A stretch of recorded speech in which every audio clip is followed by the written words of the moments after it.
young ladies waiting for us. I've just stopped the road while he comes through the narrow bit in case we meet anyone. There he is.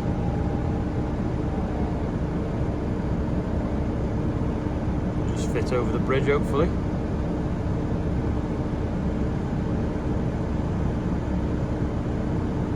Unless it's got narrower since last year. He's over. Right, off we go. Still just about daylight. Morgan's ripping up here where it wasn't growing, but it doesn't get any light because of them trees. So he's just ripped round there. He's doing all the way along this headland. He's done the far one by them trees. Then in the morning, he's going to drill it with SFI wild bird mix, and hopefully in a week it'll be up. Apparently, it pulls just as good as the 936. Even though it's technically 60 horsepower less.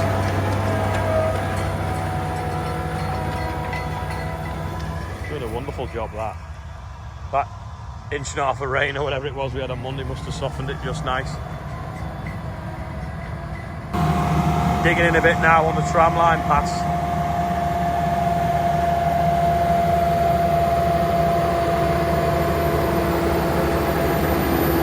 Doesn't sound like it's got much revs on though. The tyres working as well, the VFs. Yeah, so we've done this headland and that headland, and then the rest we'll just direct drill into it tomorrow. It's 10 past 10 and it's still sort of light because it's a full moon. It's 10:30 p.m. and Morgan wants to shear sheep tomorrow, so he's going to go and quickly sow this SFI mix tonight. Morgan's just opened the gate. He actually shut it because he was on about going at 4 o'clock in the morning. Then when I pointed out that you'd get an extra 2 hours in bed if we just did it now, he decided that was a better idea. So hence why we're opening the gate again and going drilling this late on.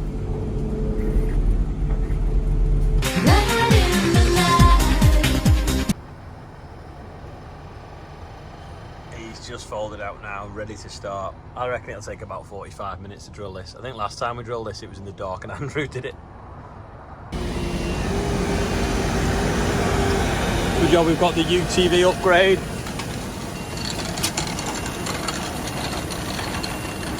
This is the headland that he worked before with the Sumo when he did that far one over there. So he's just on the first pass now. And he'll move over 12 metres and go round 3 times probably. And up and down the middle, and then it's job done. Saturday morning we thought we'd celebrate McDonald's 50th birthday with a McDonald's breakfast. Last night Morgan was shearing sheep today. Morgan was shearing sheep today, so last night he went quite late sowing the SFI mix. Joe's back. He borrowed a Merlot yesterday for moving their straw because we baled probably about 100 acres for them. Only 16 of our own, so we had far more straw to move than we did. So we just we still had another one and a big one left to go. New one apparently might be arriving next week, the new mini Merlot. Don't know what the delay is, but apparently it's on the way. So looking forward to seeing that. Got a confession to make. You know how I said the FENDT 724 was the best tractor in the world? I think it might be that now. And I'm going to explain why in a minute or two. I'll try and summarise it. Now, I'm not a fan of the 4 steps because the 724 only had 3. But what I will say is they've got a really nice angle. They're not sharp, they're not dead steep. So you can actually get in and out of it very easily. It's probably 5 steps if you include the one into the cab as well.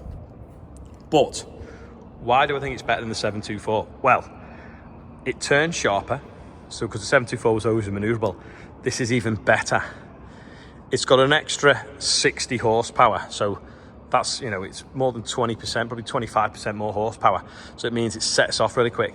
It goes faster on the road. It does 66.5k when there's no speed limit, where conditions allow on private road. I think it looks a bit cooler, perhaps. It has these little daylight running lights. But it does everything the 724 does, but better, quicker. We had the 3 metre Sumo on it yesterday and it was running away with it, just like it was a 936. We can take them wheel weights out and make it lighter. so it's not too heavy. Equally, we can have the wheel weights on and a weight block on it, and it's got the weight to pull this drill with ease. The only thing I can fault it on is the fact it's going to be awkward to keep clean because it's black and it's got one extra step. But it's actually even simpler to drive because you don't have a 4-wheel drive button. You know, where the 4-wheel drive button used to be, there just is none. Yeah, it's just amazing. The other regret I've got is when I ordered these, we obviously swapped 2 FENDTs for 2 FENDTs, and I should have ordered 3 because everyone's jumping on these now because they're lovely to drive and they're quick, and when you're swapping machines around, when 2 tractors are identical, it just makes it so much easier. Problem is now, no one's jumping on the Valtra. The Valtra used to be quicker than the 724, that does around 57, 58k on a long run. It can save you a bit of time, but these are just another level. Got a bit more grunt as well. I would guess, you know, I do like British engineering and the fast track, and we did have one, but fast track JCB are really going to struggle because now this has got the horsepower that fast track should have had. Now I know fast tracks do have a higher horsepower tractor, but it won't be as manoeuvrable as this, and it's more horsepower, but it won't be as manoeuvrable as this, and it's probably priced out the market. But if you've got a 4220 fast track, this has got that extra 60 or 80 horsepower, just as much comfort, I would say, and the same speed. Admittedly, the passenger seat's a bit smaller, but I think now what you'd call a conventional tractor with a big wheel at the front and a little wheel at the front have now started to get better on the road. JCB are going to struggle. I know there's the whole, the JCB is only the one that's fully legal at that speed because it's got 4-wheel steering, true steering rod, but that is safe at speed, there's no doubt about it. Yeah, love it. So if anyone's looking for a nice 7830 or a nice Valtra T234, and if any dealers have got one of these sat on their forecourt that matches in that colour,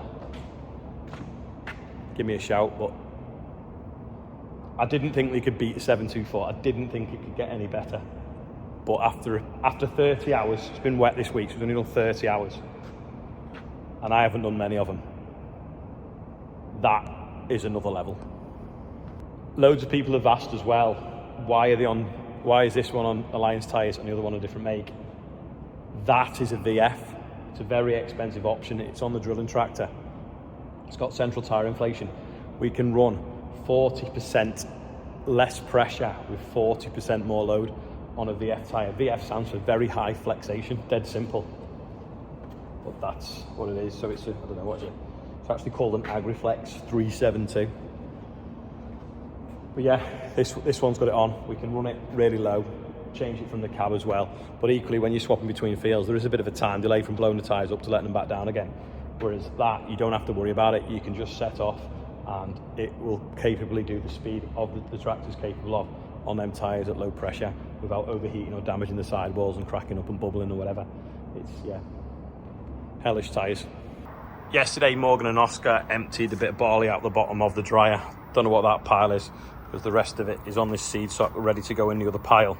And then here, if we go round, this is some of the stuff that the Hoover has hoovered out. So that is basically the most itchy stuff known to man. So if you want any itching powder, send us a stamped addressed envelope. But yeah, that Hoover sucks it out the top of the dryer, puts it in this bay, then we put it through the boiler and then use that as fuel to dry the next batch of grain.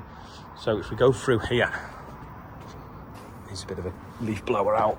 We've got, these are the pieces of wood we put over the intake, stop the stuff going there. This is the OSR that come in yesterday. That is ready to go through the dryer now. Most of it is dry, there's just the odd wet bit from where it wasn't quite right. So when we put it in the dryer, mix it all up, we'll test the moisture. If it needs a bit of drying, we'll give it a little bit of heat.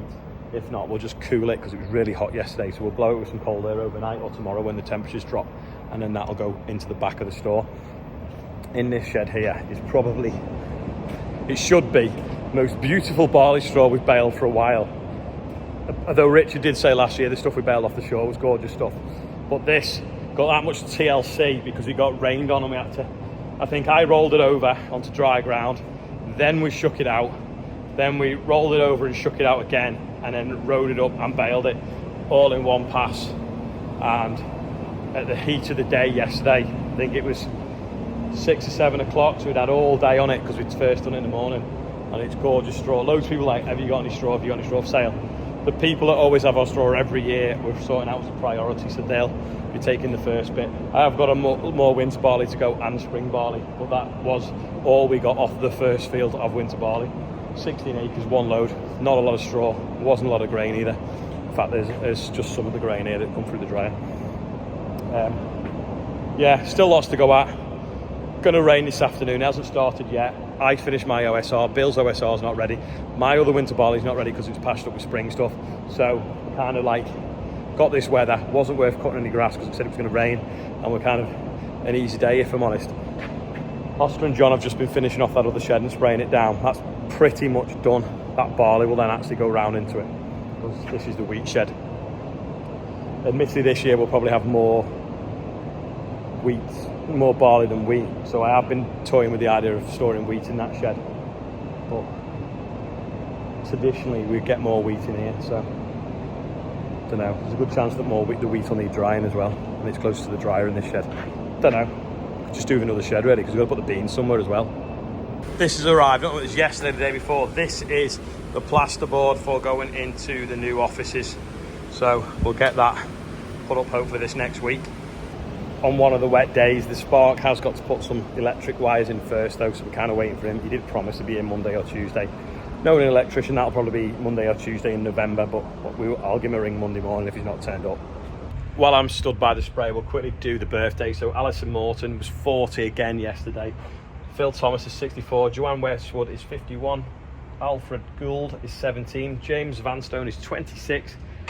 Craig Hayes on there. Claire and William, not sure if it's a birthday or what it is. Daniel Webster is in Oz, and Phil Hineswell is 64. Happy birthday everyone on there now for £71,182. I've had a bag of calcifer burst and it's got damp, so the lumps have gone off, so we won't be able to spread them. So we put it in the seed sock, we put it in that bag, but of course it blocked the spout, so we just dropped it back down again and pulled the lumps back out. So we'll just put the rest in this bag, and next time we're spreading fert, we'll work out with Phil that needs some lime and spread it on. I'm getting loads of messages, am I going to the Royal Welsh show? I'm not, but Morgan is. Monday and Tuesday, I think he's there. The next show I'll be at is Tenbury, so I'm there not next weekend, the weekend after, so if you're going, I'll see you there. Gonna end today's video now. I'm gonna go and drop Charlotte off. I missed one off the birthday bumper because it came in late. Laura Pepper, it was your birthday, you're 12. I saw you at Newport show last week as well, so happy birthday. That's all for today's video. Thanks for watching, and I'll see you tomorrow. Oh, in fact, no, what's your favourite tractor on the yard? There's two here, but what else? Let us know in the comments.